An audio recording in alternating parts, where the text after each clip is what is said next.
سب سے یہ ریکویسٹ ہے کہ پلیز آج اس ویڈیو کو ضرور دیکھیے گا، اس لیے کہ اس ویڈیو میں دودھ کا دودھ اور پانی کا پانی، بلکہ دودھ کا دودھ اور شف شف کا شف شف ہو جائے گا۔ ہم نے 24 گھنٹے پہلے بہت ہی مؤدبانہ انداز میں ایک درخواست کی تھی حق خطیب نام کے جعلی عامل سے۔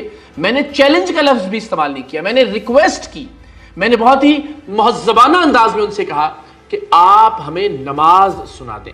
اور اب 24 گھنٹے گزر چکے ہیں، لیکن آپ اندازہ لگائیے کہ جو شخص خود کو اللہ کا ولی کہتا ہے، جو شخص خود کو قلندر دوراں کہلواتا ہے، جس کے اپنے آفیشیل یوٹیوب چینل پر، جس کے اپنے فیس بک چینل پر قلندر حق خطیب کے نام سے ترانے موجود ہیں، اس کی ویڈیو کے اوپر یہ نغمے موجود ہیں، وہ بدبخت نماز بھی نہیں جانتا۔ اگر وہ نماز پڑھنا جانتا ہوتا تو یہ بہترین موقع تھا اس کے پاس کہ مجھے پوری قوم کے سامنے جھوٹا ثابت کر دیتا۔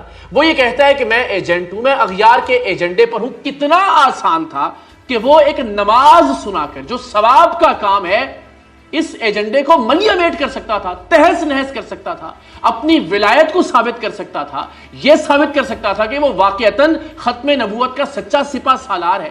اس سے پہلے بھی تو وہ وضاحتیں دے رہا ہے نا مختلف ویڈیوز کے اندر، اپنی 11 ارب کی جائیداد کی وضاحت بھی دی، اپنی کرامات کی وضاحت بھی دی۔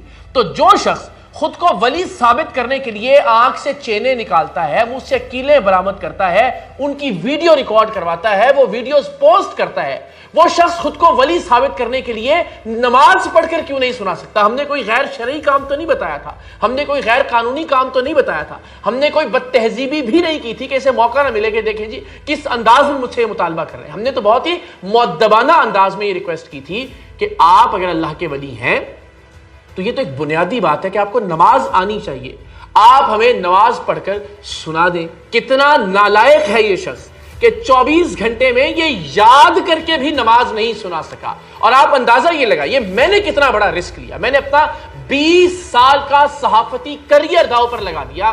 مجھے کتنا یقین تھا اس شخص کے اوپر کہ اس شخص کو نماز نہیں آتی، کہ میں نے اس سارے تنازع میں یہ جملہ کہا کہ اگر یہ شخص 24 گھنٹے میں نماز سنا دے تو میں اسے سچا پیر مان لوں گا، میں اسے اپنا پیر تسلیم کر لوں گا۔ میں نے اپنا تمام تر موقف داؤ پر لگا دیا، میں نے اپنا صحافتی کریئر داؤ پر لگا دیا۔ کتنی خود اعتمادی تھی مجھے کہ اس شخص کو نماز نہیں آتی، اور ویسا ہی ہوا۔ 24 گھنٹے میں بھی یہ شخص یاد کر کے بھی نماز نہیں سنا سکا۔ اب کیا ایسا شخص اللہ کا ولی ہو سکتا ہے؟ میرے ہاتھ بندھے ہوئے ہیں وہ لوگ جو اب بھی اس کا دفاع کر رہے ہیں، جن کی تعداد نہ ہونے کے برابر ہے۔ لیکن بندگان خدا، آپ پوچھیے اپنے پیر صاحب سے کہ حضرت اگر آپ کو نماز آتی تھی تو یہ کتنا بہترین موقع تھا اغیار کے ایجنٹ کو جواب دینے کے لیے، اس کا منہ بند کرنے کے لیے، وہ تمام لوگ جو تنقید کر رہے ہیں ان کا منہ بند کرنے کے لیے نماز سنا دیتے، ثواب بھی حاصل ہوتا، اور جو پیر صاحب کے مریدین ہیں ان کو اندازہ بھی ہوتا کہ ماشاءاللہ نماز اس طرح سے پڑھی جاتی۔ تو ہم نے کوئی غلط کام کا مطالبہ نہیں کیا تھا، کسی غلط انداز میں مطالبہ نہیں کیا تھا۔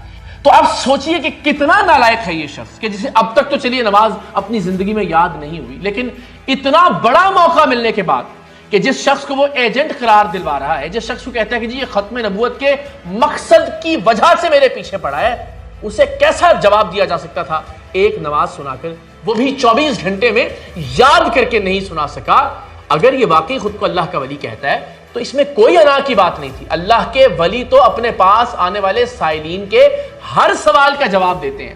انبیاء کرام کیوں معجزے دکھاتے تھے؟ اس لیے کہ وہ اس معجزے کو دلیل کے طور پر پیش کر سکیں کہ وہ اللہ کے پیغمبر ہیں، وہ اللہ کے رسول ہیں۔ اسی طرح سے اولیاء کرام کو کرامات کیوں ملتی ہیں؟ اس لیے کہ وہ دنیا کو دکھا سکیں کہ وہ ایک سچے دین کے پیروکار ہیں، وہ اللہ کے ولی ہیں۔ آپ اسے اگر دنیا کے سامنے پڑھ کر سنا دیتے، اور ہم جانتے ہیں کہ اس سے پہلے بھی آج تک آپ نے کوئی نماز ادا نہیں کی، صرف کیمروں کے سامنے نماز جیسی مقدس چیز کو بھی اداکاری کے لیے آپ نے استعمال کیا۔ آج تک آپ نے کوئی امامت نہیں کروائی، آپ وقت کے ولی ہیں، آپ خود کو قلندر دوراں کہلواتے ہیں، تو آپ کو تو امامت کروانی چاہیے۔ اب بھی میں یہ کہتا ہوں کہ چلیے 24 گھنٹے میں آپ نماز نہیں سنا سکے، جمعہ آنے والا ہے، خطبہ جمعہ پڑھ کر سنائیے، لوگوں کو نماز جمعہ کی امامت کروائیے۔